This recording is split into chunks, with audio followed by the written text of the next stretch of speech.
আলু তুলবো, তো এখন পাশের বুড়া বলছে এই আলু কিন্তু এখন উঠাইও না, এখন খাওয়া যাবে না, আঁশ লাগবে আর গলবে না, এই আলু শীতকালে খেতে হয়। এখন বৈশাখ জ্যৈষ্ঠ মাসে কেউ এই আলু খায়? তা আমি ওদের কথা না শুনে আমি উঠাই নিলাম। আল্লাহ দিয়েছে আলহামদুলিল্লাহ, 3টা আলুতেই 13-14 কেজি আলু হয়েছে। আসলে সবগুলো তো খাওয়া যাবে না, ওই বুদের কাছেই আবার পাম্পটি মেরে আমি 5-7 কেজি বিক্রি করে দিলাম। আর আমি 1-1.5 কেজি মতো কুটে নিলাম। কুটটি যে দেখি আলু সিয়ারা কি সাদা ধবধবে, সেই সুন্দর টস টস টস টস করছে এক কথায়। তো ভাবলাম যে আলুটা মনে হয় খেতেও সেই স্বাদ লাগবে। আসলে দেখনাই তো খুবই ভালো লাগছে, রান্না করলেও ভালো লাগবে। তাই এখন বড় কোনো মাছ নাই, এখন কী দিয়ে রান্না করব।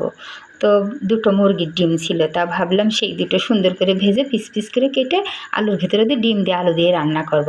আর বউ, তোমাদেরকে বলি এই রান্না করে ছেড়ে দিছি, তোমরা এবারটা খাও, খেয়ে দেখো কেমন লাগে, সিজেছে কি সিজিনি। আবার মাঝে আবার একটু চেখেও দেখলাম যে দেখি স্বাদ লাগে কি। ওরে বাবা, সেই স্বাদ! এত স্বাদ কেন? আমার আবার সব জিনিসই স্বাদ লাগে, আমার ওই বউদের আবার নাকি স্বাদ লাগে না কিছু কিছু জিনিসই। তাই এই দেখো বউ, রান্না করে ছেড়ে দিলাম, এবার খেয়ে নাও, দেখো কত স্বাদ।